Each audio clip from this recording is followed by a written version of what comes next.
Narayanan, good evening. Very good evening. My secretary had Odipoi, people until now, Odipoi.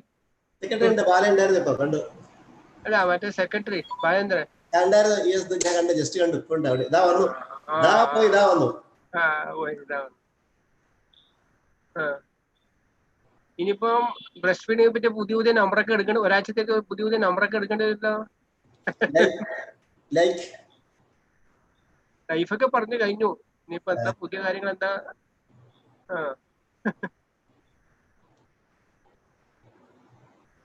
Pawan, let us start. Now time is 7. Start here. So, Manasar join you. Pawan, your video is not visible. Namaskar, madam. Good evening. Pavanathiya, Pavan photo Pavan. Yes, Pawan. Yes. We can start. Join you. Everyone joined. Manoj sir joined you. Yes. Both speakers are joined. We can start. Pawan, you can start. Okay.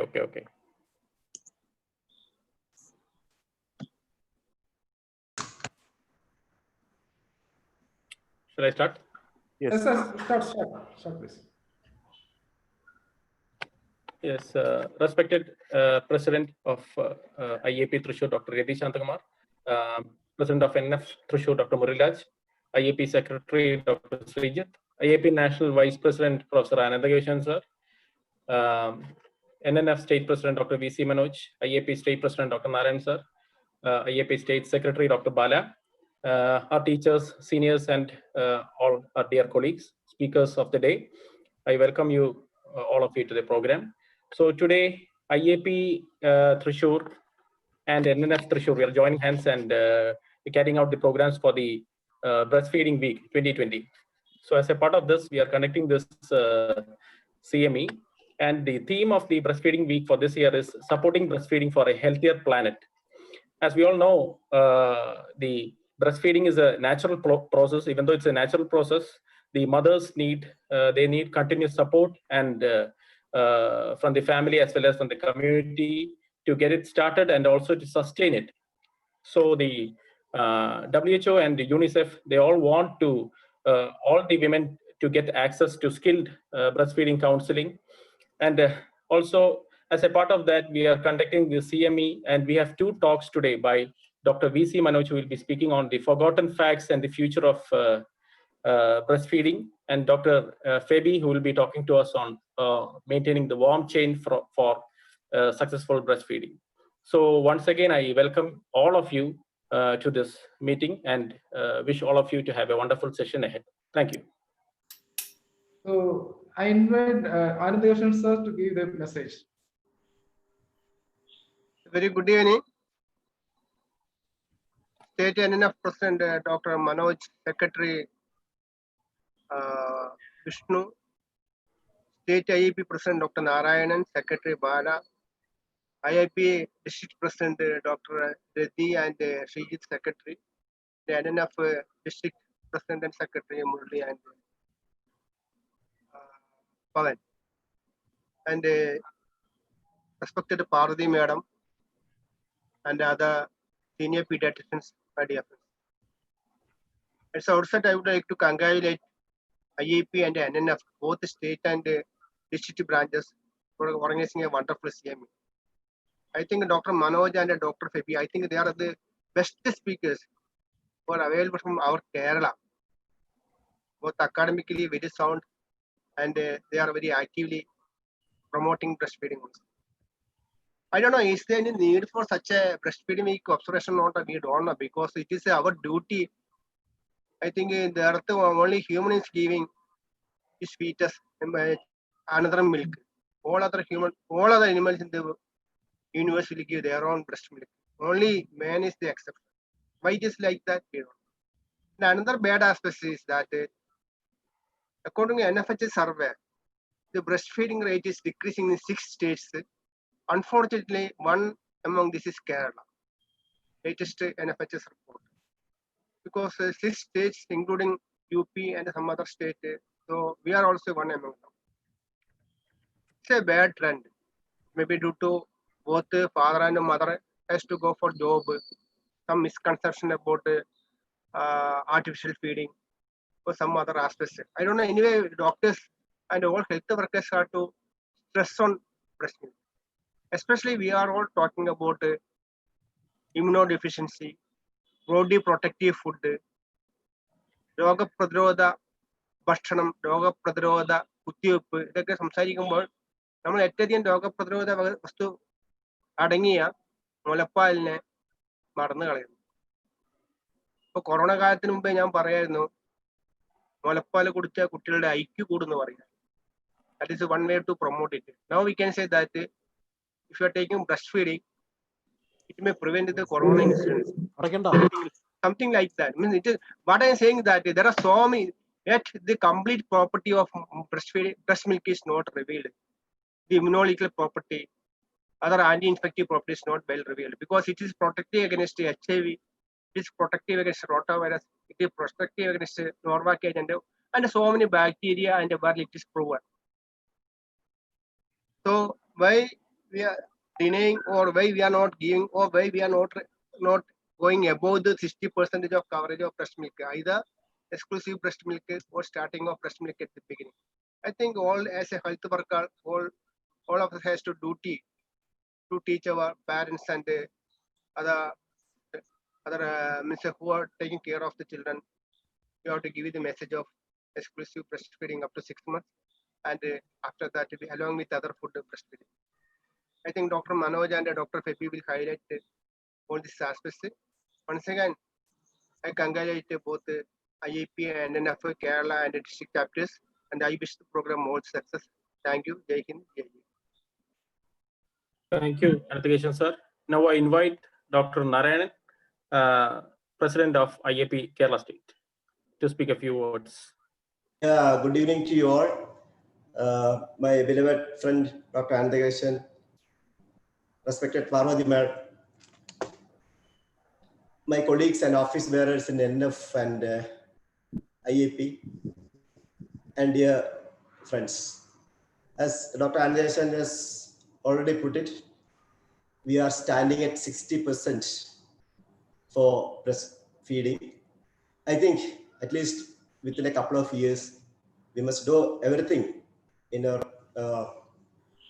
practice and in our capacity to raise it to at least 90%. That must be our target. And I congratulate NNF and IAP Thrissur for organizing this Zoom meeting and wish the meeting all success. Thank you. Thank you, Narayan sir. Now I invite Dr. Balandran, Secretary of IAP Kerala State, to speak a few words. Respected President NNF Kerala, Dr. Manoj, Dr. Murli Raj, Dr. Pavan, our IAP National Vice President Andershan sir, Narayan sir, Parvati Madam, and all seniors of IAP Thrissur. I don't want to stand between you and our learned speakers, Manoj and Phoebe. Just I want to convey only one message, that we should be able to do the revamping of BFHA at least by next year. It is a very difficult, very difficult action plan any president can imagine. And for this, the NNF role is very important.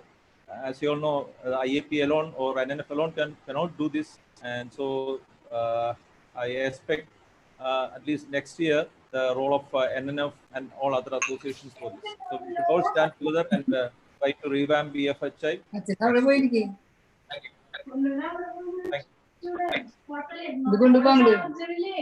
Thank you, Dr. Bala. I request all the audience to mute the mic, except the speakers. Now I invite Dr. Murli to start the session. Over to Dr. Murli. Hi, friends and seniors. Good evening and welcome to the breastfeeding masterclass, which is jointly organized by IAP Thrissur and NNF Thrissur. With this program, we are starting our breastfeeding week celebrations. Today, we have two eminent speakers. Both are from Thrissur. Both are known to everybody. Dr. V.C. Manoj, and Dr. Phoebe Francis. Dr. V.C. Manoj heads the Department of Neonatology at Jubilee Mission Medical College, and Dr. Phoebe is the consultant and head of the department, Neonatology at the Government Medical College, Thrissur. Today, we will be discussing about the more scientific aspects of breast milk. What are the forgotten facts and untold story of breast milk, and what is the future of breast milk feeding for babies. That topic will be dealt by Dr. V.C. Manoj, and Dr. Phoebe will talk us about the warm chain and support for exclusive breastfeeding. Without wasting much time, I would like to invite Dr. V.C. Manoj to start his presentation. That is the forgotten facts, untold story, and future of breast milk. Over to you, Manoj, sir. And there will be questions. You can type the questions in the chat box. We will be discussing both topics after the end of both presentations. Thank you. Thank you, Murali, for those kind words. Respected teachers, seniors, and my dear friends, good evening.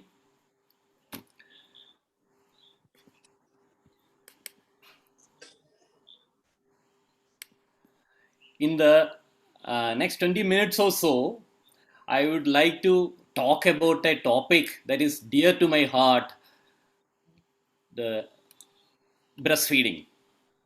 And let me express my heartfelt thanks to the team for asking me to deliver this talk, because this is a topic that is always dear to my heart. We are celebrating the breastfeeding week this week, actually from 1st to 7th, but this week we are celebrating as the breastfeeding week.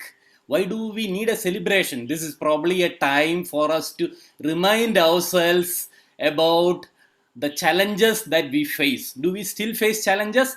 Rightly said by Dr. Anandakeshavan and Dr. Narayan previously, we have a lot of challenges, especially our state has a lot of challenges. Look at this blog. She is one of the, the celebrities in our country. You know, you have young celebrities these days, and the people listen to them, not to you and me, because they talk. Somehow they have this lady has 1 million subscribers, and what does she say? She is a young mother.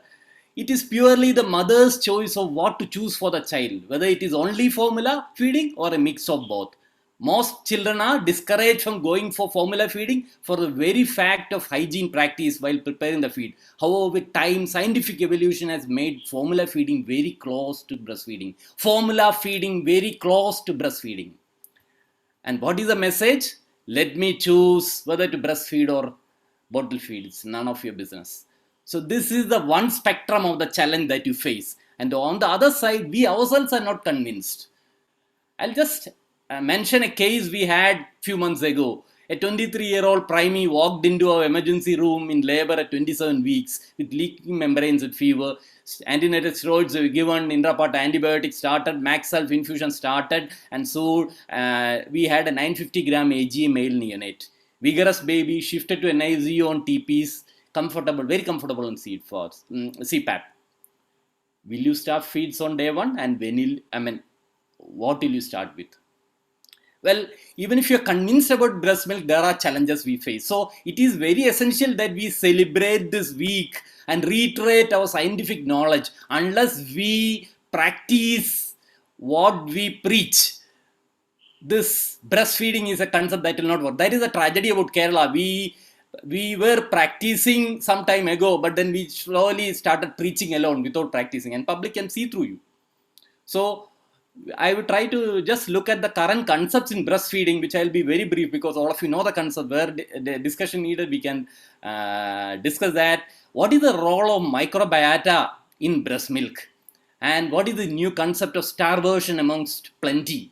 While you chase the growth charts, making the baby grow as per the growth charts. And then what are the challenges you face in universal breastfeeding and the solutions like the breast milk bank, etc. I'll try to be brief on each of these because it's a vast topic, but then probably we can have adequate discussion to cover whatever is left out. So the answer to the question, the first scenario, I'm not discussing, it is not warranting a discussion. Mother does not have the right to decide what is the best feed for the baby. Every life is a property of the state, and the welfare of the individual is the responsibility of the state. If mother does not have the right to kill the baby, if it is, I'm taking it to the other extreme. You have no right to bottle feed the baby when breast milk is available. I am not discussing that part. What about the other challenge? We are convinced about breastfeeding, but still we don't feed because we think this baby, can you start feeds for this baby? So previously we used to say below 28 weeks, extreme preterm babies below 1 kg, you don't feed on day 1. So what is the fact? I will just reiterate the fact because otherwise it will be on this alone. Start feeds as soon as possible on day 1. At day 1, hour 1 of life if possible, even for extreme preterm babies. The amount of feed that you start will vary depending on the condition. What feed you start, again, the best would be MOM, mom, mother's own milk. If that is not available, you need to look at alternate choices, which we will discuss subsequently, and then try to go up on feeds. And when you are not reaching the full feeds, day 1, you don't reach full feeds in the here. So in the best scenario, you will reach full feeds on day 3 or day 4 only. So in such scenario, you need to, just giving glucose water alone to the baby is a crime. You need to give adequate protein and fat. Anyway, that is not part of a discussion today. Let's concentrate on breast milk. Those who are worried about NEC in this baby, there is solid evidence after your ADAPT trial, SIFT trial and various trials. We now know that neonatal morbidity is much, much less if you start feeding the baby on day 1. I would say hour 1 of life. Now, UNICEF has come up with a beautiful concept of the first 1,000 days of life, offering it as a unique window of opportunity to lay the foundation of optimum health, growth, and neurodevelopment, which is this is an investment that you do in the first 1,000 days of life. Mind you, this 1,000 days starts from the time of conception, not from the time of birth. And the first 1,000 days. So the most crucial period are the early times. And you have the best tool and the first tool that you have to fight and to get this, maximize the opportunity that you have is mother's own milk. Let's just look at the guidelines. NNF guidelines adapted totally from the IAP guidelines 2012. The potent benefits of human milk are such that all preterm infants should receive human milk. It's not preterm, they're talking about the most disadvantaged lot. Mother's own milk, fresh or frozen, should be the primary diet, and it should be fortified appropriately for the infant weighing less than 1.5 kg. And if mother's own milk is not available despite significant lactation support, so if you do not do lactation support and straight away go for the next best alternative, that's not acceptable. You need to do significant lactation support. How you do it, I will come to. And if you do that and still you find there is a problem, then pasteurized donor milk should be used. And quality control of pasteurized donor milk is an important problem even in US. So you can imagine our plight. Just to summarize the benefits, I cannot summarize the vast thing. I'll just reiterate some of the points. Early breast milk feeding, long term, now it has been proven beyond doubt that you improve the IQ by at least 5.9 points. And in this competitive world, that's a too huge margin that you can get, the advantage that you get. This is probably attributed to the oligosaccharides in breast milk, which are, you cannot imitate. It's inimitable. These are the prebiotics that are going to, that have been implicated maximum, or that are being thought of as the maximum responsible for this. And then, of course, in the short term, the babies who are on breastfeed, we all know. Those of us who work in the NICU know that your ventilator-associated pneumonias are nil or less if you breastfeed. And then the NEC, what you're really worried about feeding, you reduced, studies say, this is from Periprem data, 2/3 reduction, the massive reduction in the incidence of NEC. What if you cannot feed? The world is not perfect. Sometimes you land up with scenarios where you cannot feed. like a case of diaphragmatic hernia, you won't dare to put the baby on full feeds on day one. In such cases also, there is scope for breast milk. Use mouth care. Mouth care means you smear the mouth with 0.5 ml of breast milk to 1 ml of breast milk periodically. And this is what you should do if you cannot do minimal enteral nutrition. I will come to these concepts later. So having said this, let us go back to an untold story of a forgotten hero, the microbiota in your body, and how is it related to the breast milk. So let's have a quiz. I will just do the questioning and answering myself to save time. Amniotic fluid is sterile, true or false? The placenta in a healthy mother is sterile, true or false? Meconium is sterile, true or false? Human milk is sterile, true or false? 10 years ago, we were very confident. True, true, true, true. But now, same questions have different answers. None of them are sterile. All are teeming with millions of microbes.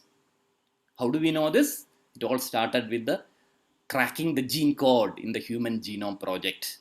When we realized that we harbor 500,000 species of organisms, mainly in our gut, and they influence us through the gut-brain axis, the enteric nervous system, the new nervous system that we have. So this is a ongoing influence that these organisms do with us.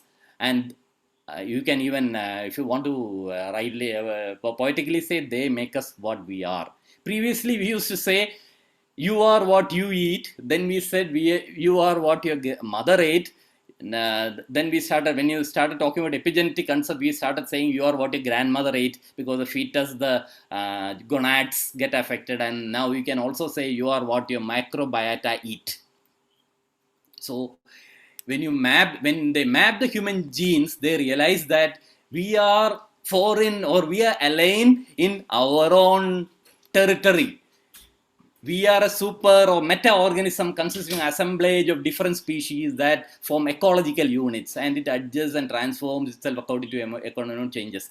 The funny fact is that we have 23,000 genes of our own, but there is another 3 million genes which don't belong to us, but we harbor them, and they do influence our living. So this is the epigenetic evolution that takes place, and these microbes, they are what makes you what you are. The microbes, they have a signature. It is not that you can change your microbes every day. It is in that first 1,000 days, what I was mentioning, UNICEF concept. Microbial signature is established mostly in the first 2 years of life. So if you do not have the best or the most healthy microbes in this period, thereafter you cannot change. You can try procedures like fecal transplant and so many things are going on, but nothing is going to work. So probably establishing microbial signature is very important. How is the signature established? There are 3 main reasons and a man-made reason. I'll tell you all of those. Mode of delivery, vaginal delivery or cesarean section. The age, the earlier they're born, the more disadvantaged they are. We all know term babies are better. Vaginal delivery, much, much better, to have a better microbiome than cesarean delivery. Early feeding practices. This has the first 2 you may not have control always, but the early feeding practices you have control over what you want to give to the baby. And when they looked at the best combination of lactobacillus and bifidobacterium, that was in breastfed term babies. The 4th factor is the use of antibiotics, which is going to be a negative factor, which is going to affect the microbial signature of the neonate. Now, a little bit more theory about this. We have basically 3 types of microbiota, you can say: the hero, the villain, and the side actors. The hero are the firmicutes, which are the anti-inflammatory cascade. They hold you on. And the ones that you attack you, unfortunately, are in predominant number, the proteobacteria. They stimulate the pro-inflammatory cascade. And there are side actors who are actually basically good. They support the firmicutes, but they do not have individual existence on their own, the bacteroides and others. And the interplay between these organisms is what is going to shape you. This is probably the concept that has emerged since in the last 10 years. In a healthy neonate, from birth, gradually the firmicute number comes down from 22.2 to only up to 16.2%, whereas in disease state like NEC, pre-NEC, the number comes down drastically to 8.1%, which means there is an abnormal shift of microbial flora, the so-called dysbiosis, and this is what leads to disease. Why does this happen? We are responsible. There are three villains, I would say. Keeping the baby nil early, giving the baby formula feeds, and starting the baby on antibiotics. Antibiotics is a necessary evil in cases of sepsis, and I would not talk about this topic. I would rather concentrate on keeping the baby nil early and giving the baby formula. Normal delivery, we all know fetus is in a sterile environment, and this sterility ends the moment amniotic membrane ruptures. The first inoculum is the vaginal passage of the mother. That is supposed to be healthy, and then the symbiotic effect of breast milk. That is what we should be reiterating today. This microbiota initially causes the slow conversion of the aerobic and to anaerobic, and thus reduce the redox potential of the flora. This remains fairly stable till weaning diet is introduced, and then it stabilizes over the next 2-3 months, and by 1 to 2 years you have the bacterial signature. What happens in cesarean delivery? You are born under sterile conditions, or so-called sterile conditions. First contact with the flora is from the medical personnel, not the healthy bacteria. You don't have the bacterial diversity when when this happens. NIC flora is the worst a baby can have, and you give antibiotics again further suppressing. So, what are the implications? This has been amply illustrated in the last 10 years. The first study that came out was by the legend of neonatal gastroenterology, Joseph New and group. Incidentally, Joseph New, the legend of neonatology, is going to talk to us in the Meet the Legend or Learn from the Legend series in November. So watch for his talk. Cesarean section babies has been known to have higher odds of developing allergic rhinitis, asthma, celiac disease, type 1 diabetes, gastroenteritis, allergies, so on and so forth. The postulation is that exposure to vaginal microflora actually causes normal microbial seeding of the GIT, helping the baby develop the normal immunity. Whereas lack of exposure to this microbial flora of the vagina causes abnormal immunity. So people thought, well, can we do something about it? And a crazy idea came up. This was the first paper published in July and March 2016, and by July 16 this became a standard protocol in US of what is called microbirthing of vaginal seeding. What they do, whenever the baby cesarean section is done, the mother's vaginal swab is taken and smeared on the baby's face, thinking that the microbial flora will change with this. But then ACOG had to put a stop to this. By November, they said, stop. This is a very dangerous practice. We recommend against this practice of vaginal seeding until better data is available regarding the safety and benefits. There are even now some crazy studies going on. I would not comment on that. But can we do something else to establish beneficial flora in these cesarean section babies? Well, we had the answer from the study by Azad et al. Published in 2013. 2012 onwards, we had indications for this. When they looked at the feces of the microbiota from the various sections of babies, the best flora that is available with the breastfed vaginal delivery babies were also present if the baby was exclusively breastfed for 4 months in cesarean section. 4 months of exclusive breastfeeding, no formula, nothing, whereas it was totally different in the other case. So you can get a similar flora even if the mother has to undergo cesarean section by just breastfeeding, exclusive breastfeeding. And mind you, so it is most essential for the mothers for whom it's the most challenging. LSCS mothers we all know that they are the most difficult ones to convince to start breastfeeding. They always want some comfort, especially the new generation. They always want comfort and formula. And then the blog that I showed you in the initially, they are their heroes. They tell us, no, you don't know the facts. We know better sources where they tell us that we have the right to choose. So it's a challenge to convince them to breastfeed.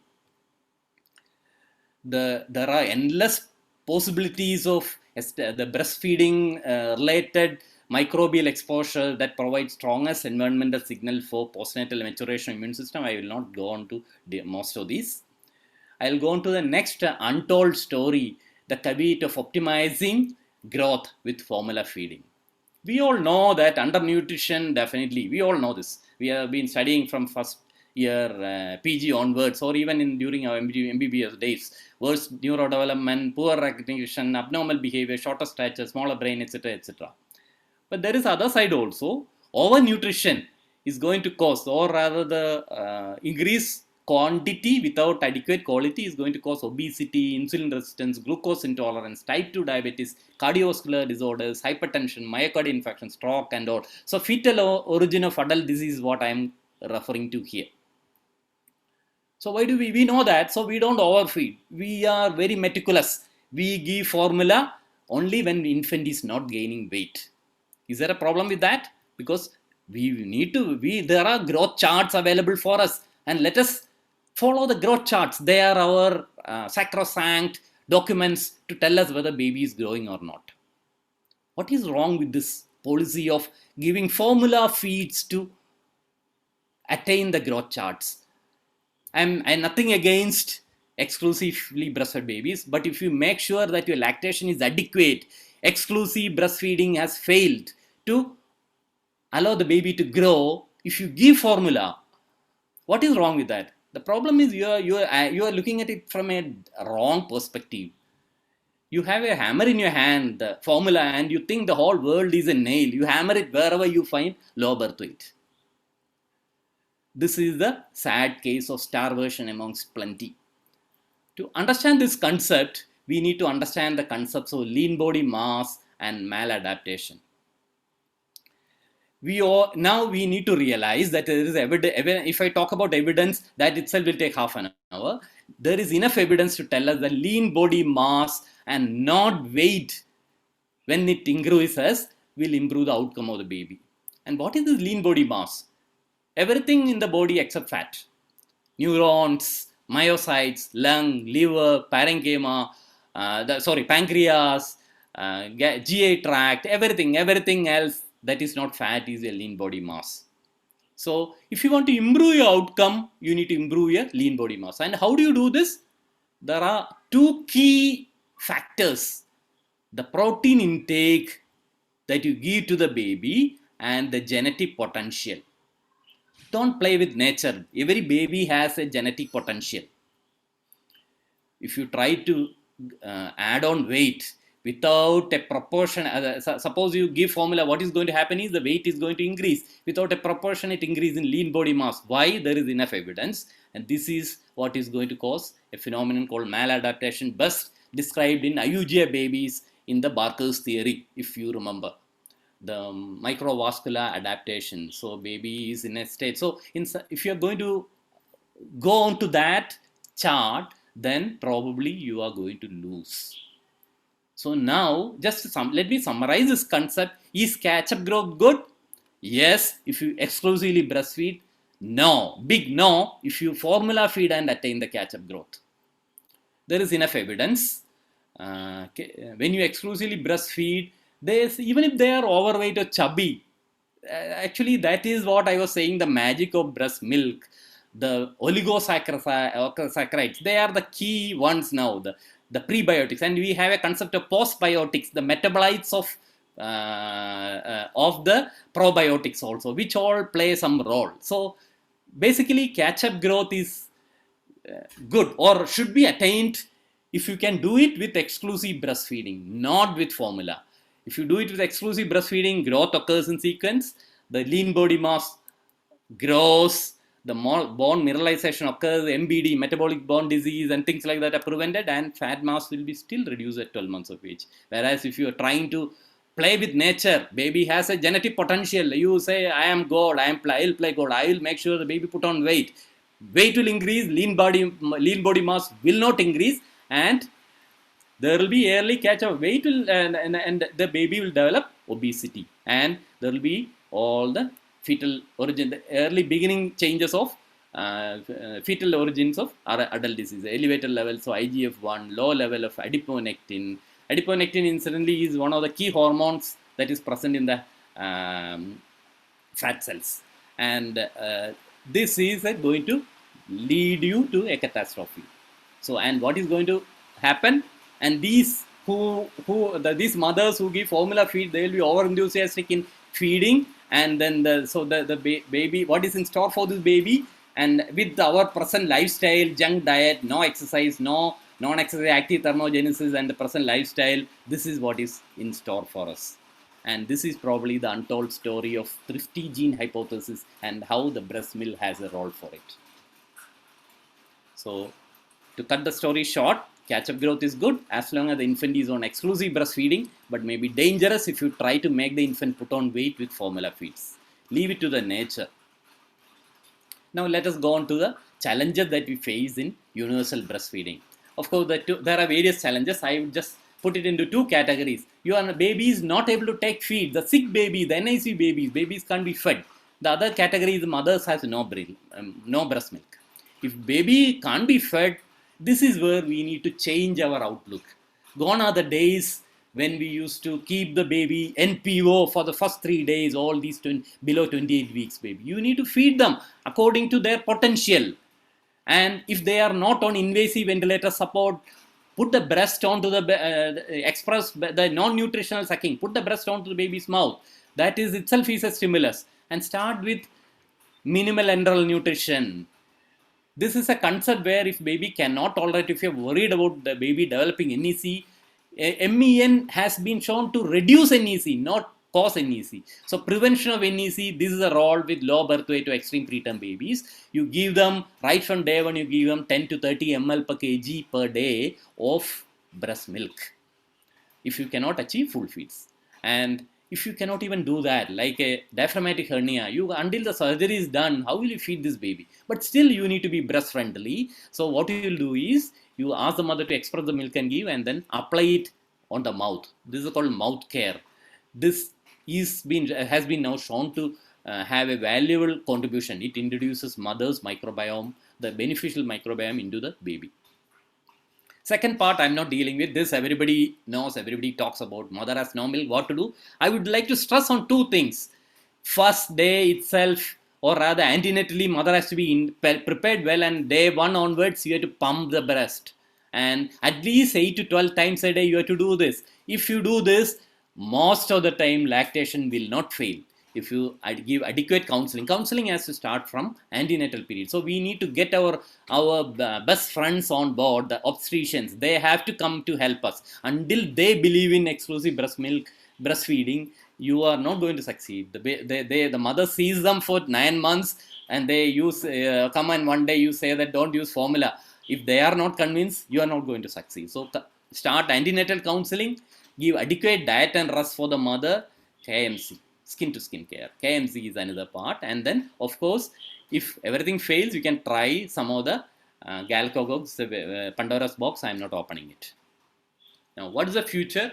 Now, the future of meeting this challenge is by a terminology that maybe if there are any PGs, this is a question that is of the future exams, facility-based lactation management, FBLM. We know that management guys are taken over the hospital everywhere.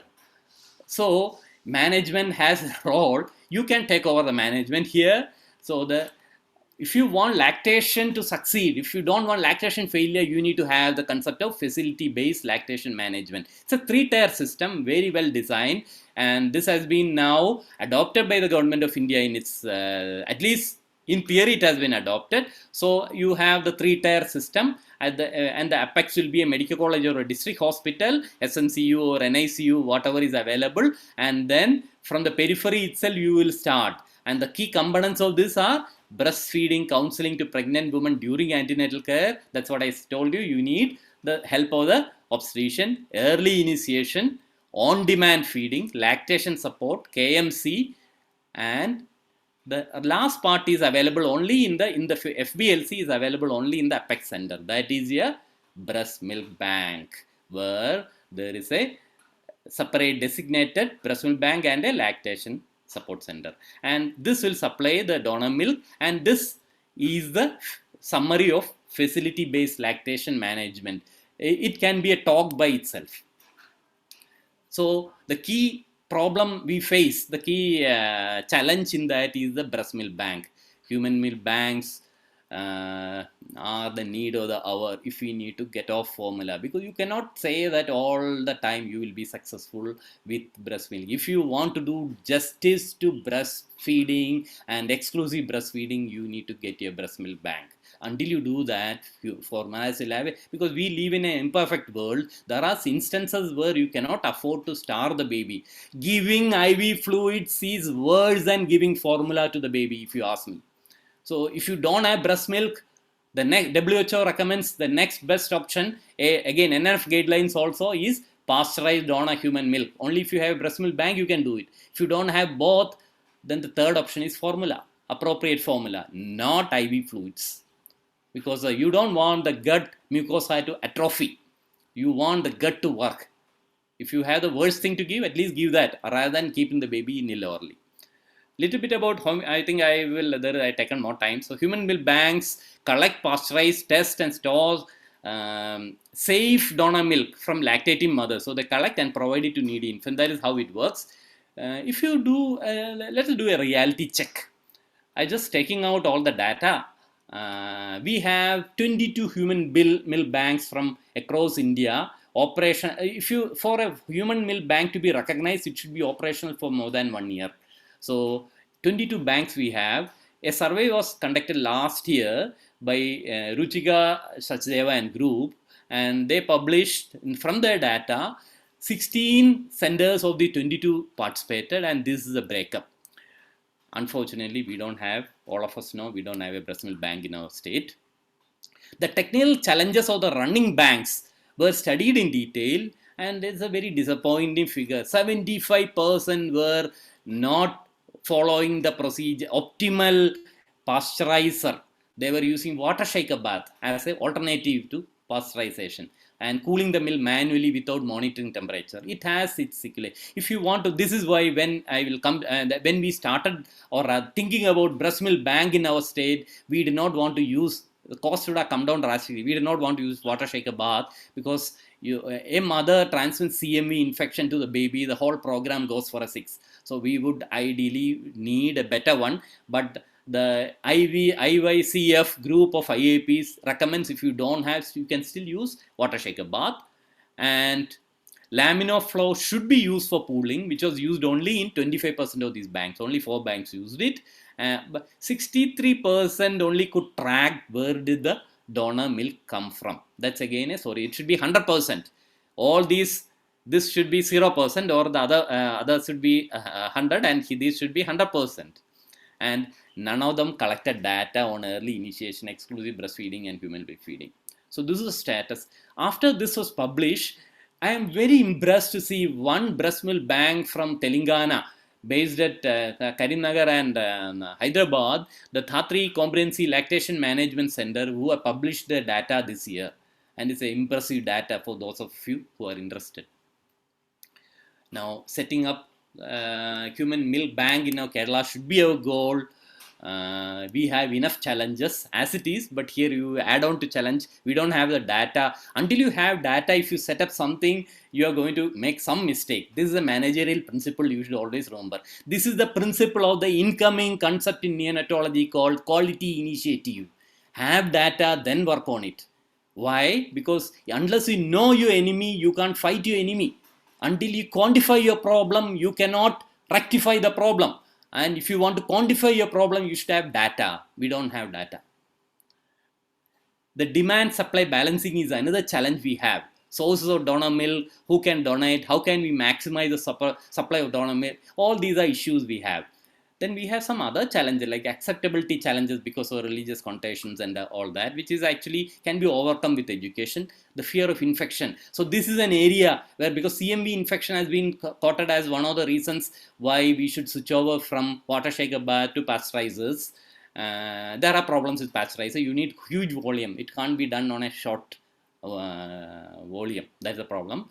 And then difficulty in getting donors until we work as a group, a cost effectiveness. So until we do that, we can't succeed. We made a humble beginning last year when Rotary International was magnanimous enough to set up the first two breast milk banks in Ernakulam in the government sector and Thrissur in the private sector, 2 banks, so that we thought that could be the role model for, and then all other districts could follow suit.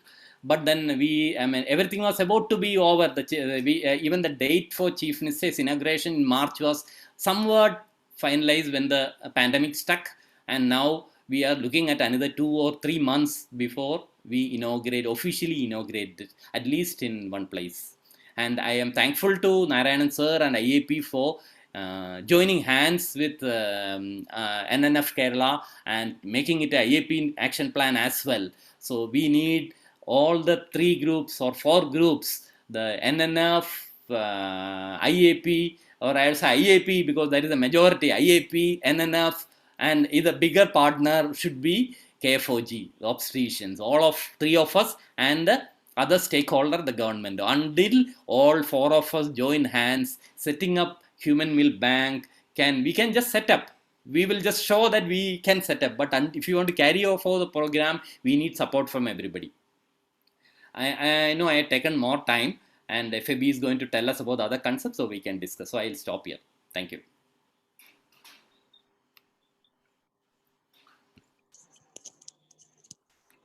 Thank you, Manoj sir, for taking us to the biology of breast milk, to the political and practical challenges that we are going to have with the breast milk banking, all those things.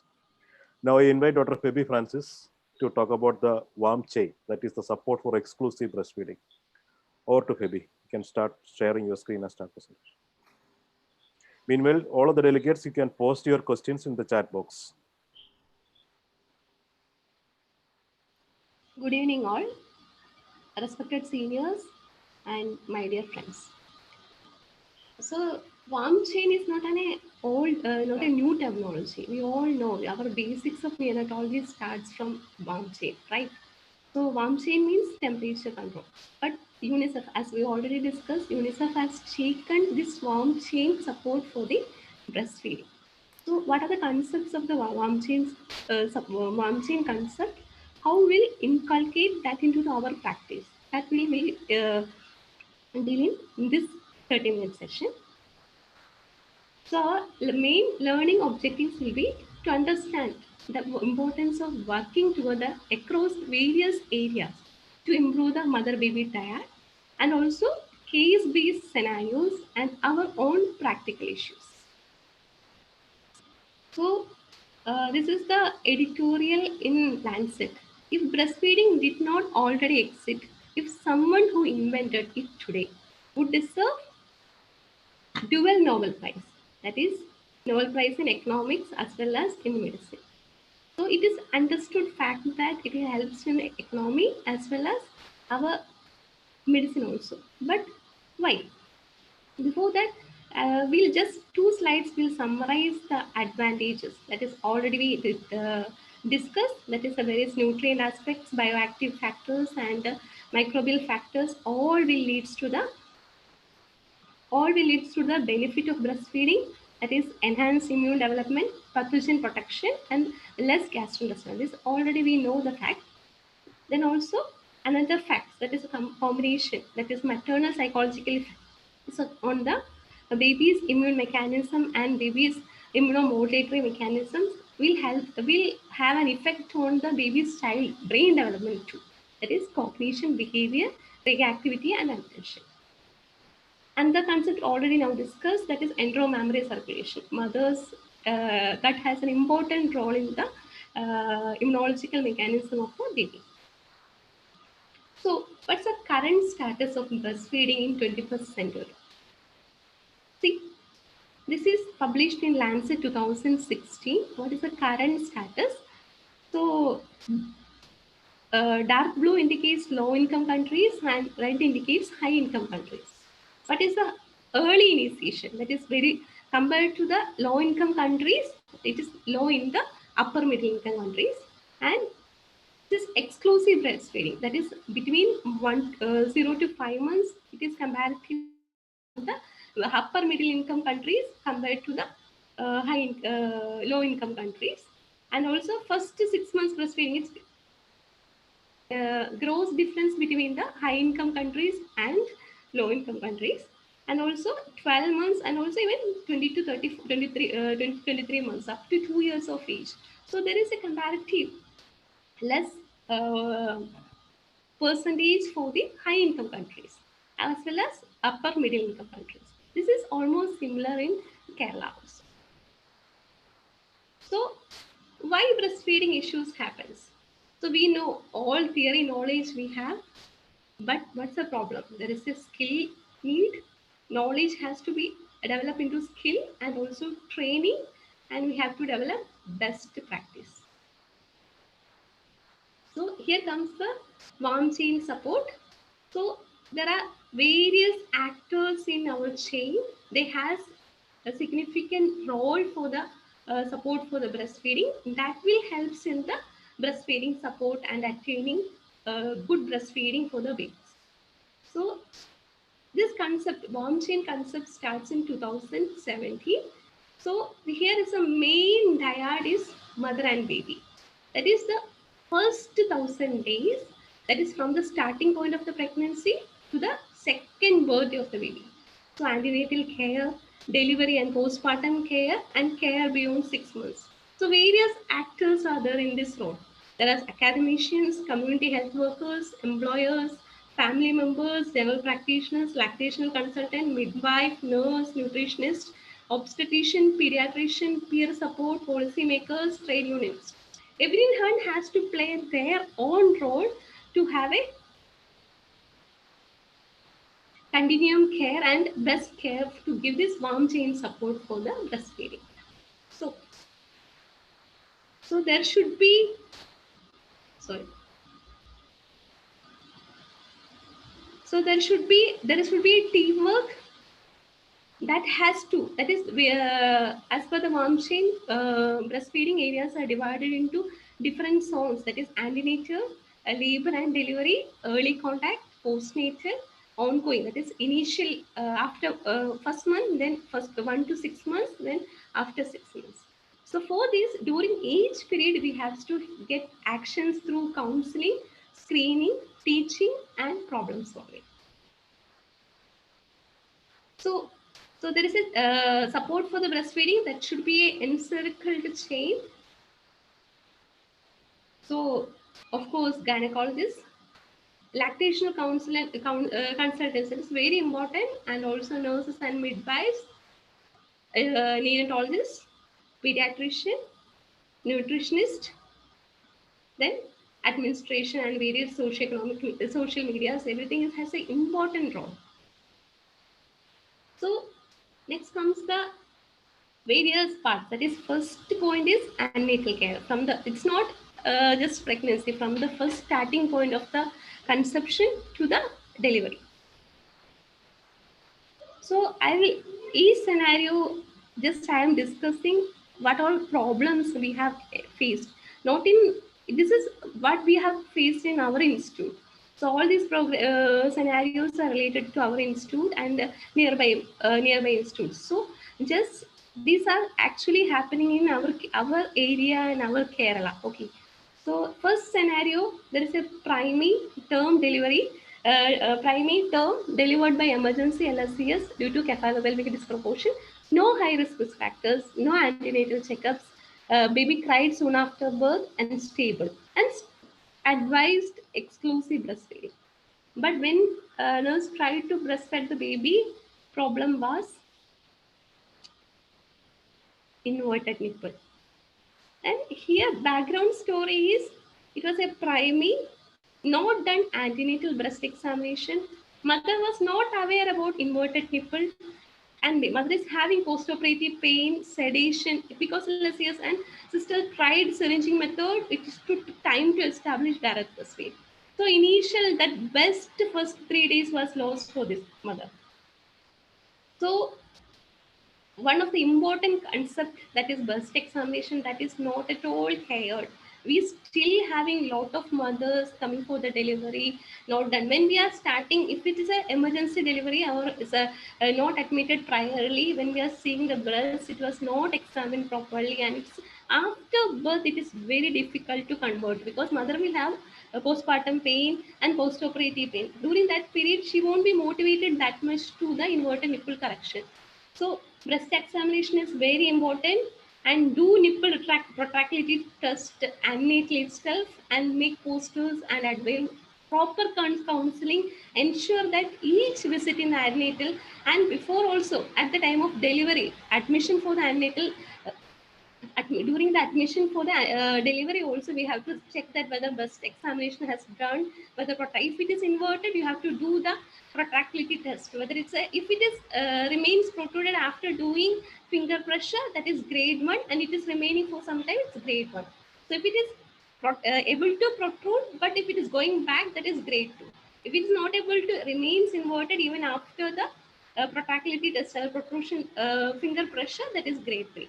So this message we have to give all antenatal gynecologists as well as, so there is a point that we have to do antenatal breast examination as well as lactational counseling must during each visit at least once in each trimester. So antenatal counseling, we have lots of cards. This is IYCFK beautifully given the details of the, there are 13 cards. Each card is discussing about the breastfeeding starting, what are the problems, nutrition of the breastfeeding, nutrition of the pregnant mother and breastfeeding mother, and also early initiation of breastfeeding, and what are the positions of the breastfeeding, day and night feeding, exclusive breastfeeding, and after complement. It is all is given in the IVF, but it's not getting adopted into the our routine practice.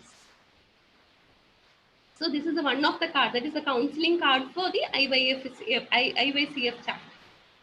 So second area will be the antenatal ward. Here also we have to ensure that recheck if it is not done, if not done earlier, or confirm that breast and nipple is normal. If technique is not done, teach syringing and start correction antenatal period itself. If admission for the delivery, that period itself you have to start syringing technique and demonstrate. Practically, you can demonstrate with dummies how to do the positioning and attachment, or other mothers also are good motivated mothers in the postnatal ward. You can take the help of that mothers and show, especially the primary mothers, how to do what is the proper position, what is the proper attachment of the breastfeeding. So in delivery room, so this is the other concept. This should start skin to skin contact and breastfeeding right after birth. That is very important. Why we are more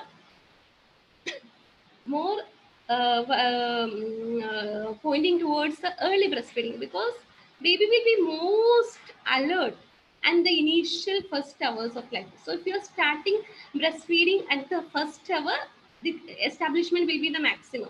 So if already corrected breast position and mother is know the technique, baby will, and nipple is, everything is already. If you're starting the breastfeeding at the earliest, that will be the best. So this is another scenario. So we know that because after this skin to skin contact, we started in GMC Thrissur, we started skin to skin contact and early breastfeeding immediately after birth. But we are not able to do it to improve the LSCS. Then why we were during our quality improvement initiative project, we were searching what are the problems, why we are not able to do the early stimulation, early breastfeeding and skin to skin contact in cesarean mothers. Problem was our anesthetist was not willing. So they were telling that after recovery only you can start. So we have to counsel and discuss with HOD, and finally we started doing for the cesarean section mothers also. So this was our the baseline chart for the early inborn breastfeeding within 1 hour. So initially it was around 40%. Then within a month, towards end of the March, it was 67. So it is a group teamwork, team efforts of the nurses, gynecologists, anesthetists, and also pediatricians helps in the this QA project is continuing in our institute as a part of Lexia.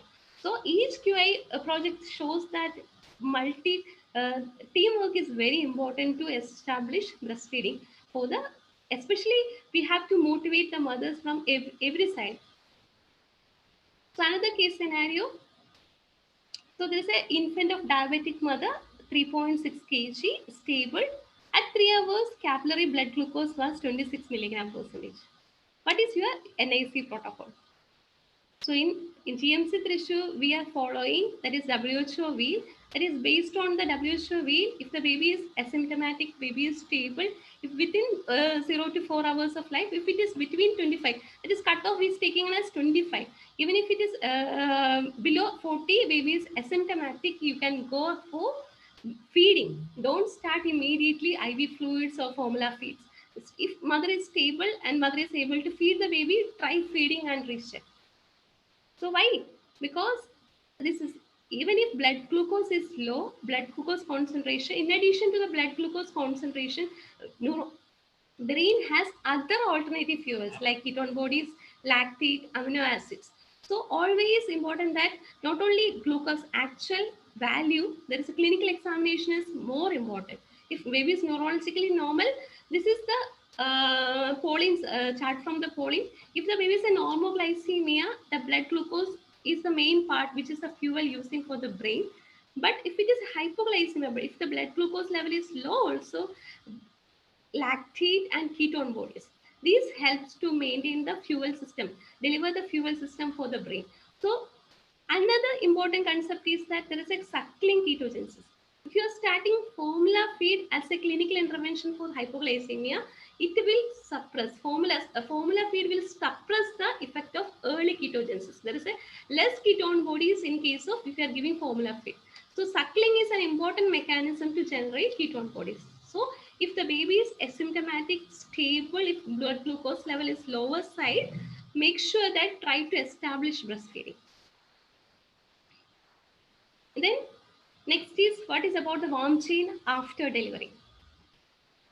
So postnatal ward, ensure that mother is having good objective score for the latch score, that is latch, audible swallowing, type of nipple comfort. So put charts or posters of latch score in the postnatal ward and calculate latch score for the each baby.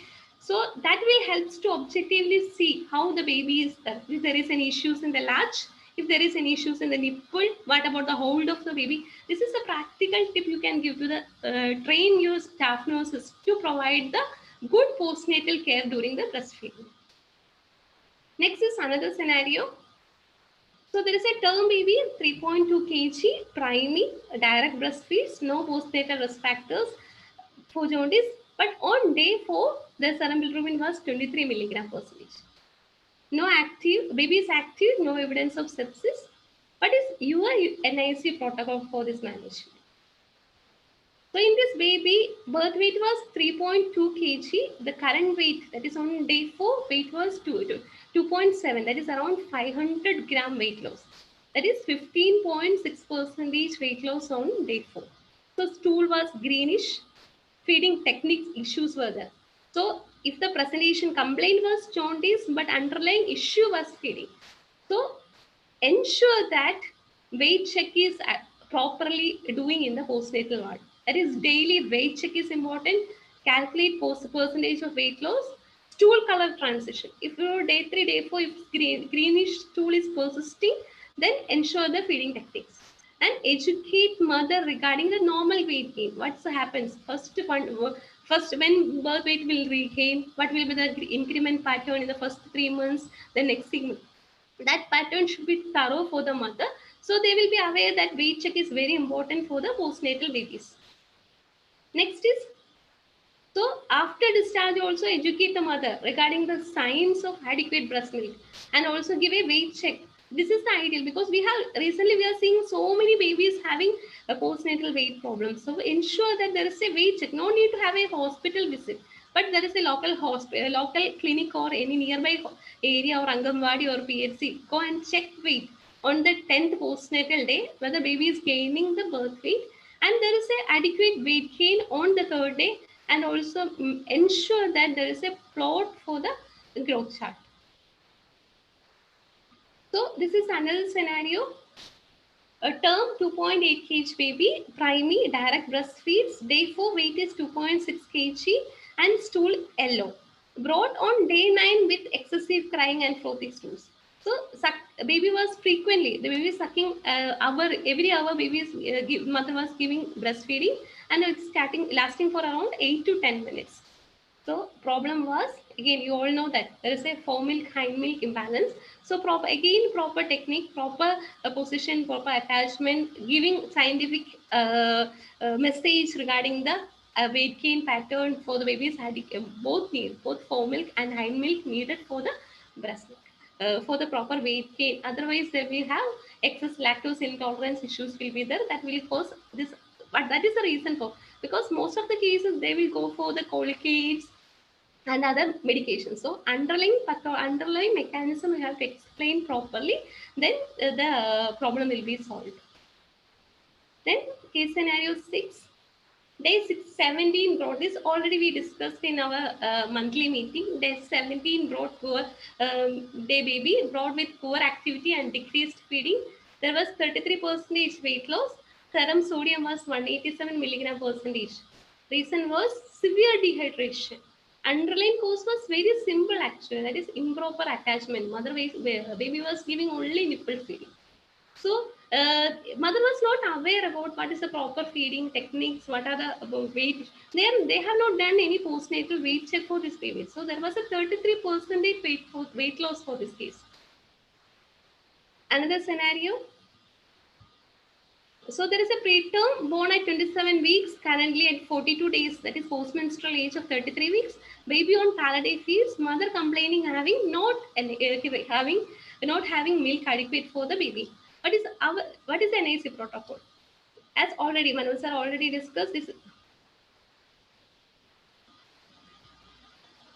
So we are starting day 1 expression for the, we are asking mothers to buy all extreme returns, all less than 1 kg. We are starting giving breast pump for the day 1 itself. They will start day 1 expression with breast milk and ensure that they will do night expression. We will start men on day 1, then also colostrum swabbing, and in our NICU mother will be the main caregiver. If her problems are postnatal issues are solved, she will be the main take care for the baby, and we will start early non-nutritive sucking once baby is stable, motivate the mother, and also KMC. So this will help the mother to participate in the feeding and caring of the baby, and will help to sustain the breastfeed. Otherwise, if we are not hand expression, what's the problem? There won't be any that suckling movement action won't be there, so there won't be any adequate secretion of the oxytocin or prolactin and oxytocin. So manual or electric breast pump is there. It's ideal for the NICU for helping the mother to maintain their breastfeeding status.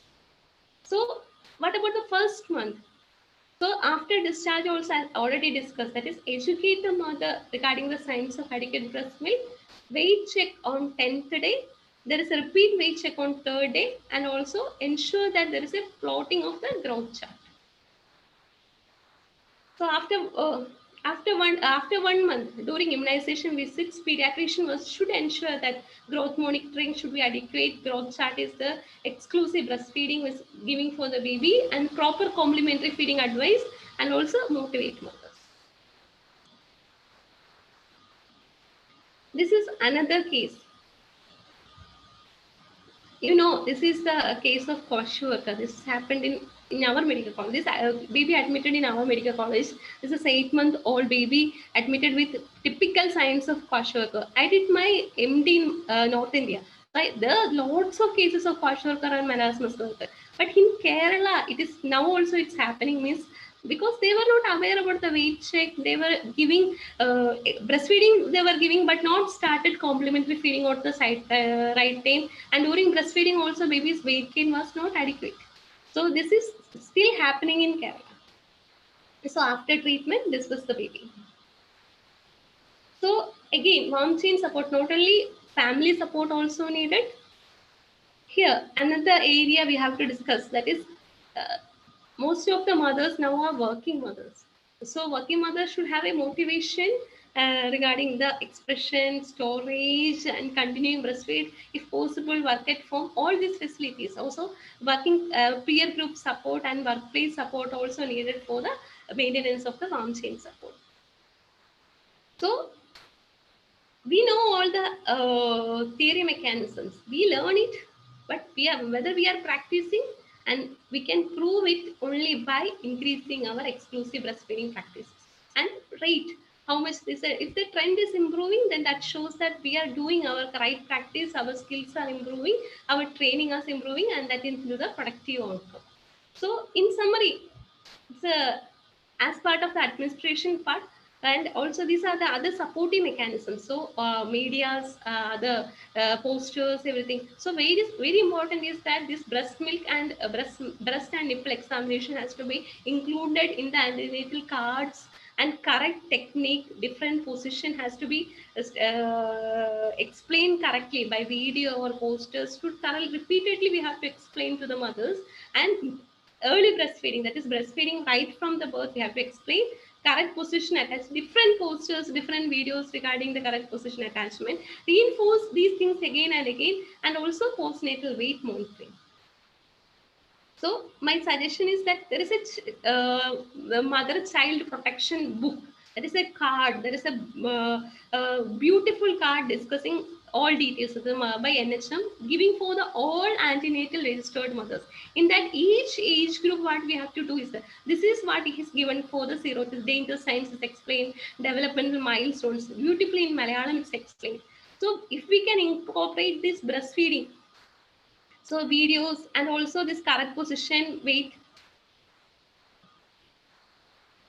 So this breast and nipple examination posters, this nipple protractive test posters, correct technique posters, and importance of early breastfeeding technique, correction of the inverted nipple techniques, and various position. What are the good signs? What are the 4 important signs for the position? Good breastfeeding position, attachment, and importance of this weight. That is the concept. First 10 days, on the 10th day, mother should gain the birth weight. Then first 3 months, daily 30 gram per day, baby should have gain weight.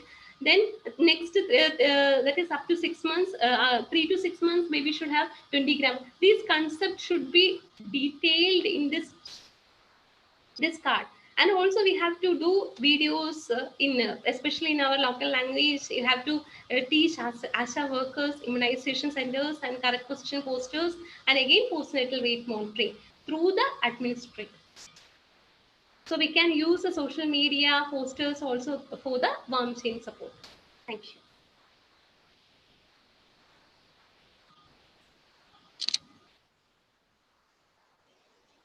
Thank you, Phoebe, for the wonderful talk. Actually, you have taken us through the practical problems that one might face during the breastfeeding months. Actually, we are having a final discussion day after tomorrow about the practical issues, socio-political and medical aspects of breastfeeding in India as well as in Kerala. So I think you have sensitized all of us towards that final discussion. So we have got some questions in the chat box. Okay, Manoj sir, is there? Yeah.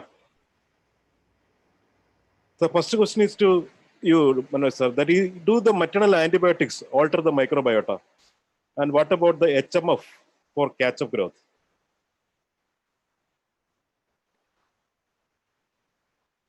Please unmute yourself. Please unmute. Yeah.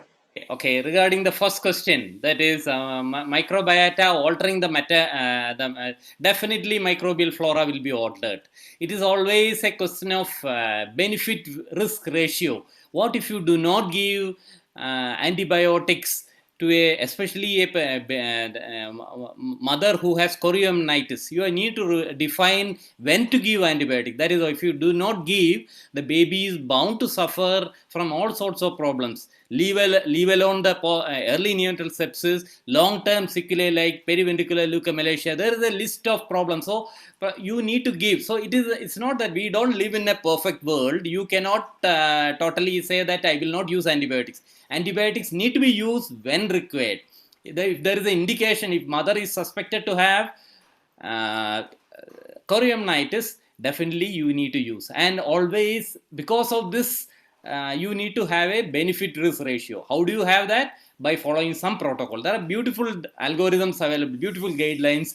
IAP guidelines is one of the ones that is mostly followed by most of the people. There are other ones. Now in this smart era, we have apps also, the calculators, the sepsis calculators. So use antibiotics depending on the indication, not as a, oh, what if the baby develops sepsis, or what if the mother is just delivering, let us give antibiotic. No, it will alter, definitely it will alter. Actually, because of lack of time, I did not mention, there is a beautiful study where the rats, twin rats, one of they were born, as soon as they were born, they were puplings were taken into two different environment, one with where the rat was given just 1 day of antibiotic, the other one was not given, and then when they followed up these rats, the one that was given antibiotic was very obese after 4 months.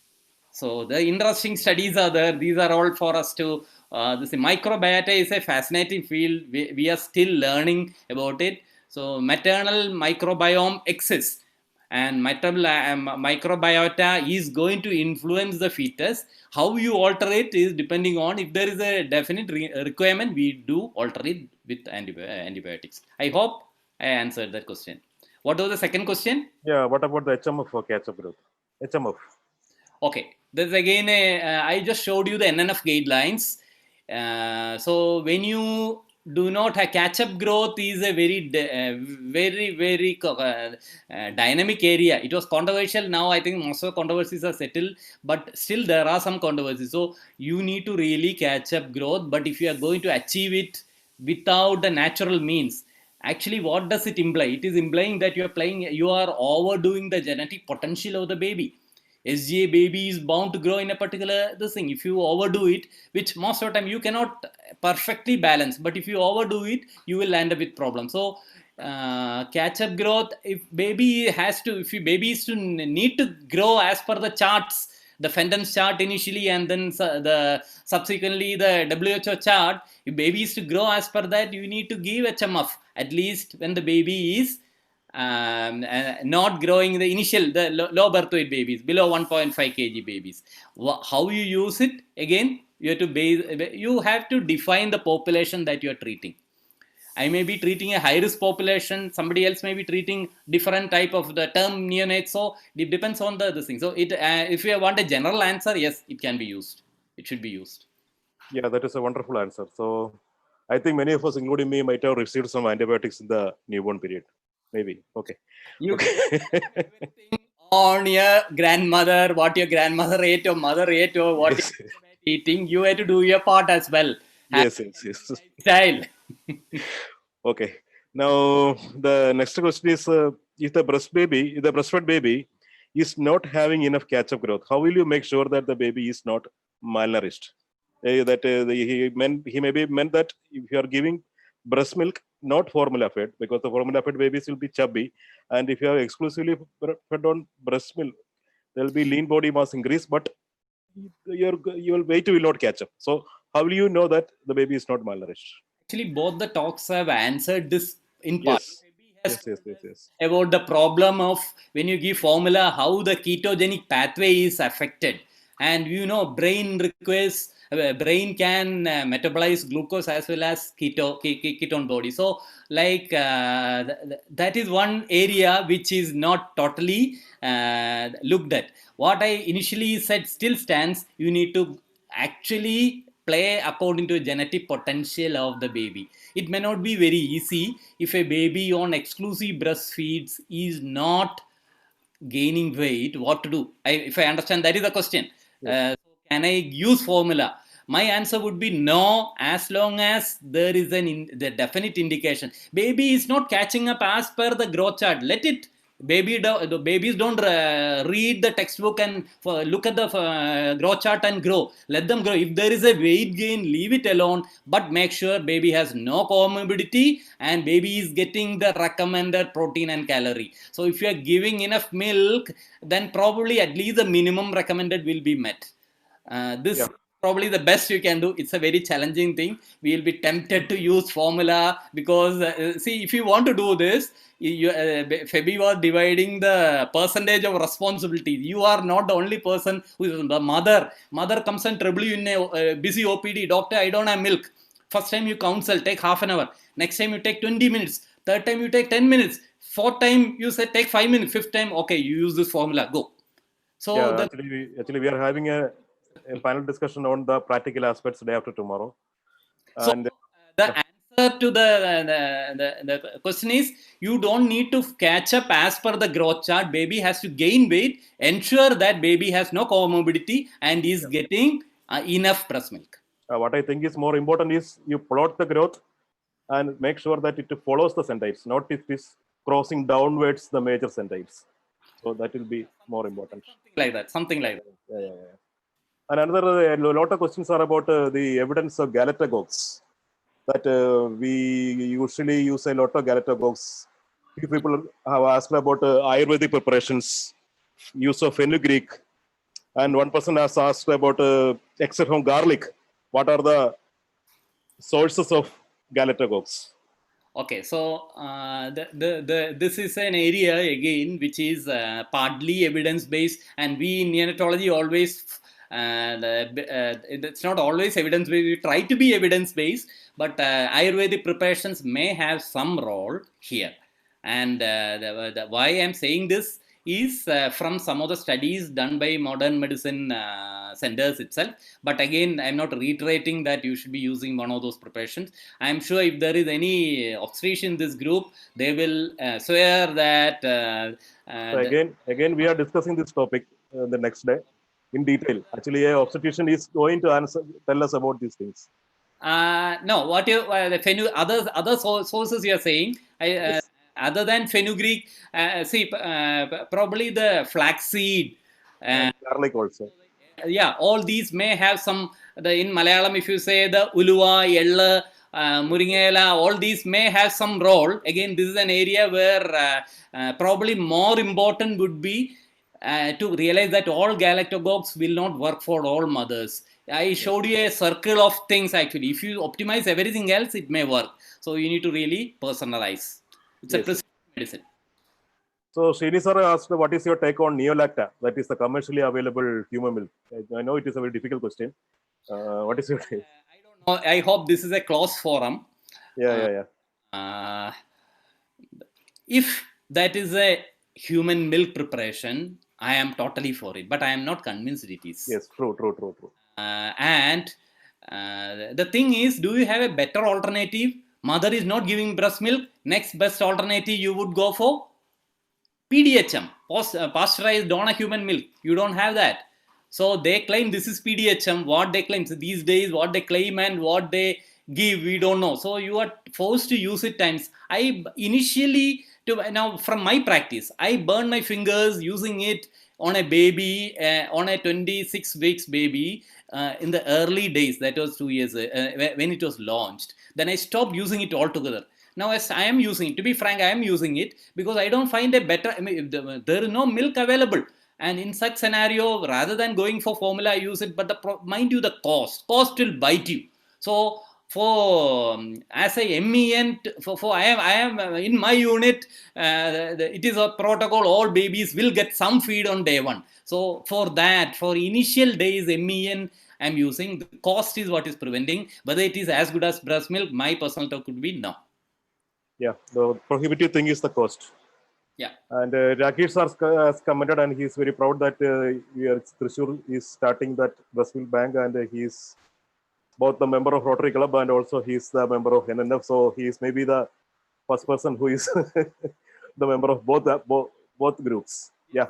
I Congrats. really, like, because we were talking about this breast milk bank for so long. Yes.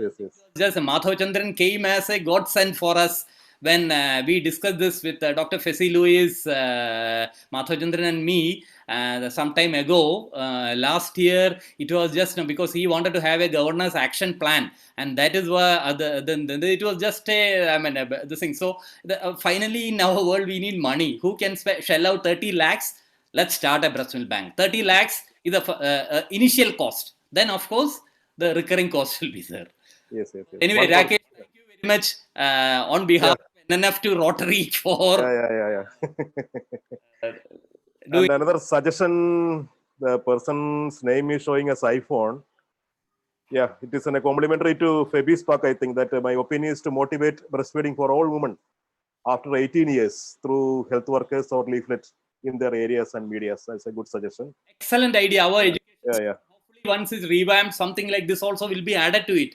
Because I would say that not even antenatal period. That's a very good suggestion. From 18 venues, when you start giving sex education to the adolescents, probably this should start at that point. That's a very excellent. Probably IAP should take it up, and probably in the new education policy when it's revamped now. There is scope for some changes, so we should take it up in a big way, because breast milk is the first thing that we should use. And so let us take that pledge. Let us be convinced ourselves there will be hurdles that we'll keep facing, and then we'll tackle them.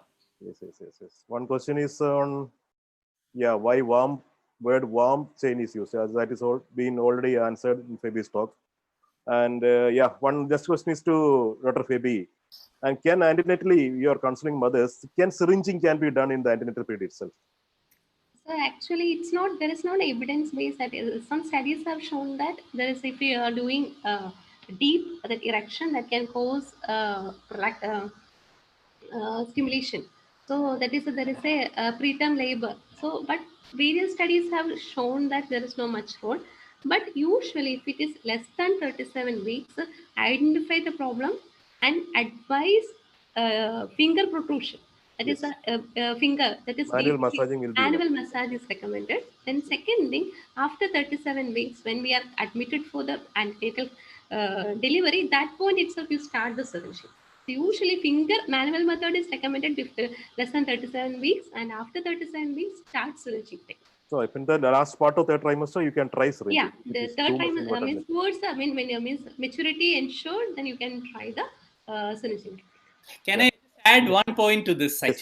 Very well said, actually. See, if the let down reflex is to happen, it has to be a pleasurable experience for the mother. If you do the syringing and cause pain, I would say throw away that syringe. That is not the way to use. It has to be a painless. The mother has to be mentally prepared until it's a pleasurable experience. This is the current concept. It should not be done. When you can prepare it that way, then probably the technical details are all important. It's not that you just this is what we used to do some time ago. The mother nipple is right, just go and then pull. Mother, it's paining, and then we don't mind. Probably that is the wrong way to do it. Yeah, and the next question is also to Phoebe.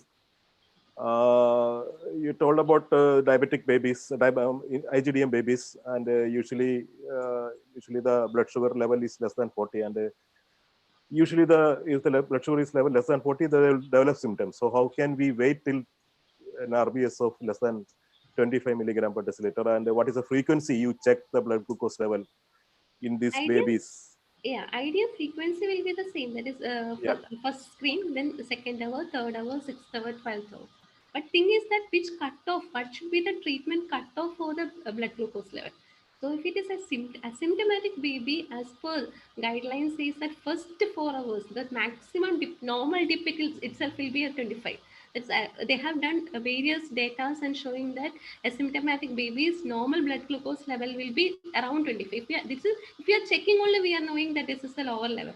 But babies asymptomatic, then don't give IV fluids or glucose. That is the basic principle. This is the mechanism is using the alternating fuel mechanism for the brain. So if you are giving formula or if you are starting IV fluids, all these advantages, and also this baby, and normally baby should have a transition low level. Then only the shift, that gluconeogenesis will happen. Otherwise, there will be the suppression from the other counter-regulatory hormones. So always there should be a transient dip for the blood glucose level that will help to the gluconeogenesis for the babies. So when we are giving the low sugar for the take on granted, baby is not having other comorbidities like asphyxia, hypoxia. If there is no other comorbidities, baby is symptomatic. We have to monitor. Definitely, we have to monitor the baby. Frequently, we have to monitor. But after feeding, after 1 hour or after 30 minutes, you check the blood glucose. What is the level? Whether it is improving with the breastfeeding, whether it's improving with the express breastfeeding. If it is improving, definitely go ahead with the breastfeeding. Excellent, Phoebe. This message should go again, and there is a practice of people just giving boluses of dextrose, and then what is going to happen? You find hypoglycemia, you give a bolus, or you give oral dextrose, the worst thing you can give to a baby, and then what is going to happen? There will be an insulin surge. Insulin will not not get metabolized immediately. So after some time, there will be a rebound hypoglycemia. There is another substrate available, the ketone bodies for the brain to metabolize. So no brain damage will occur. We actually don't know what is the value. Having said all these, we need to follow, for medical legal purposes, we need to follow some cutoff values, but don't overdo it. And if at all you give IV fluids, always push, never use a push. If you push, make sure that the push is immediately followed by an infusion, not that you give a push and then check blood sugar after some time. What are you going to do? You are going to create worse hypoglycemia and damage the brain. So no push. As far as possible, oral feeds for hypoglycemia and breast feeds for hypoglycemia. These messages should go, because that's the way we should take it. Yeah, that's an important message actually. And one question to Dr. Phoebe: what is the maximum per day weight loss that can be accepted in the first 3 to 5 days of life? Okay, so usually we'll tell that is 10% weight cutoff. So that 10% cutoff we usually will accept up to 5 days. So this cumulative 10% of per day, we should allow only up to 3%. So beyond 3% in a single day or cumulative more than 10%, that is significant. So if you are doing the daily weight check, we can do the what's the birth weight, daily weight, how much is the percentage of loss. So and also this cumulative weight loss will be maximum up to 5 days. After 5th day, baby should regain the birth weight, start gaining the weight and should regain the birth weight, ideally by 10th day. So if it is late preterm, we can give a extension up to 14 days. But this pattern should all mothers should aware. Otherwise, there is no postnatal weight check. There is no discharge weight. They don't know what's a discharge weight. Then they will come with the they are not checking the weight in the after the discharge also. Then they comes with the hypernatremia dehydration problems. So always ensure that this is what we are following in our unit is that we are discharging the babies, asking the mothers to go a nearby hospital on the 3rd or 4th day to check whether they have weight gain has happened. Then not necessary to come to our hospital itself. They can go any clinic and make sure that same. If we are checking on a one place, they have to regularly on that place itself to ensure that there is no machine disparities. So there should be mother should have a base, at least one single message is that they should know what's the weight gain shot for the baby. Then most of the problems will be solved. Yeah, and postnatal weight check is very important. That's a clear message that you want to give. Another question that is already answered, I think, galactocoques and natural Ayurvedic, they are useful. One comment is from Dayanandan sir that modern medicine people are not supposed to prescribe Ayurvedic medicines. So what will you do? Okay, can I also one more question is there on galactocoque used in GDM mothers. You can answer to that.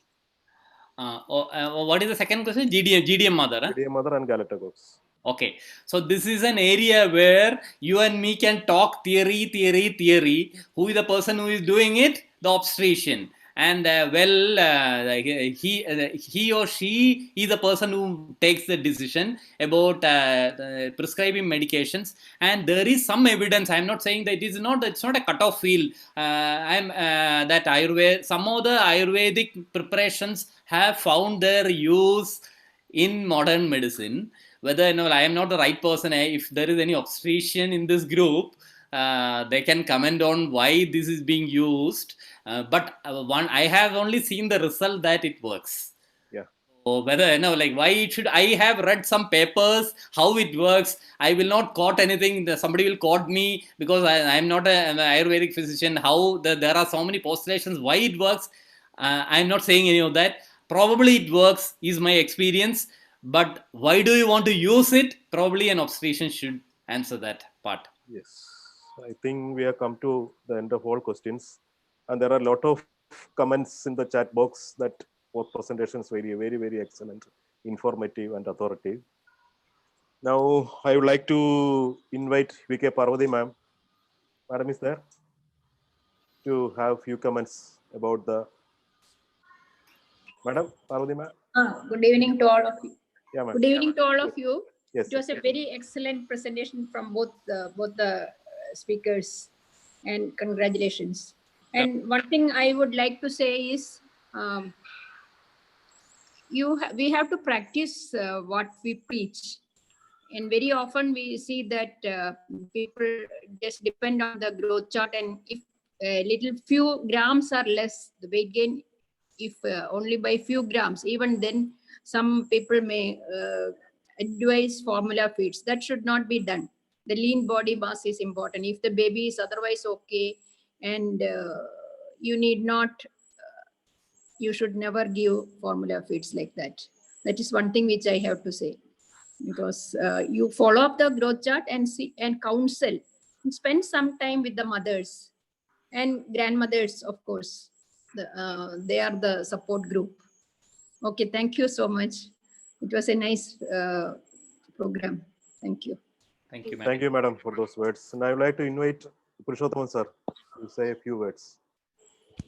I was late to join. I didn't hear Manoj's talk. Maybe it's partly, and the discussion was. But my suggestion is that now we have celebrated ORS week. We are celebrating this thing, but this is not reaching the right ears. We should be utilizing media are all interested in the other part. We are educating the doctors, but it should be reaching the mothers and the general population. A lot of wonderful ideas are there, but after 1 week, it's not reaching. So we should be arranging more of All India Radio and visual media also during this period. And maybe we should be utilizing our final year students and undergraduates, because they are taking rest. They have enough time so that they can be stimulated to create small videos during this period. And YouTube also, I have seen the Manju's and Mukesh Sir's video about the ORS. Why not we prepare more of these education materials and it can be uploaded to the YouTube. About the presentation of babies, weight monitoring is so important, she said.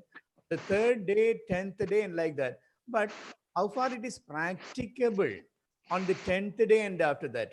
She was suggesting the weight to be monitored, taking to the hospital. So ideally, it should reach. Asha worker should come and take the weight. Otherwise, the problem of taking the baby to the hospital is not a practical thing. So 3rd day on the date of discharge, okay. After that, all these weight should be recorded. There should be a provision to take weight from without disturbing the baby's family milieu. Taking the hospital is not a practical thing. And one more thing, we should be utilizing more and more of this breast pump also. So few of these modalities to be incorporated into the routine by the support rather than using the manual. Should be using more and more of this thing, breast pump also. So it's a wonderful talk. Sorry, I didn't hear Manoj's talk properly, but the answers were all good and good suggestions also. The adolescent part onward, the education should start. All these things to be taken up by the IAP, and that should be percolated to the the needy and the real people who need to know these things. That's not happening. So somehow it should be happening. Thank you. Thank you, Purushottam sir, for those words. Now I invite Dr. Srijit to. Now we are coming to the end of this scientific session. I invite Dr. Srijit to. Oh, thank you, Murli, for moderating this session wonderfully well. And before closing the session, I remind all of you are logged in. That this is the first program organized by the IAP Thrissur and NNF Thrissur regarding the breastfeeding week, and we have programs coming up on next day. On 5th, we have a group discussion, a panel discussion, and we have a quiz for postgraduates, and also we are releasing some educational videos for the nurses also. So that's the coming up activities, and I will do my job formally. So I would like to thank the speakers, the Manoj sir and the Fevi Madam for the excellent talk and for a wonderful discussion. And I also thank my friend Murli for moderating this session wonderfully well. And I also thank all the senior pediatricians, Purushottam sir, Parvati Madam, and the office bearers of IAP, Narayanan sir, Bala sir, and who had logged in earlier. So I thank all of you who joined us. And I also I want to want one more announcement. IAP Thrissur is holding the next monthly meeting is tomorrow at 8 p.m. So I I request all of you join today to join us tomorrow also. So thank you all for joining us today, and thank you JIP, and good night.